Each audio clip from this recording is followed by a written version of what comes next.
Okay, so this is the buzzing sound that's coming from the laptop. It's not connected to a power source, nothing. I'm just holding it.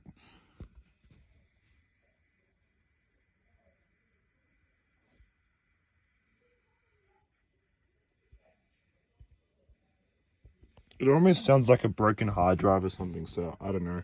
Obviously this doesn't have a hard drive, it's got an SSD, but that's what it sounds like.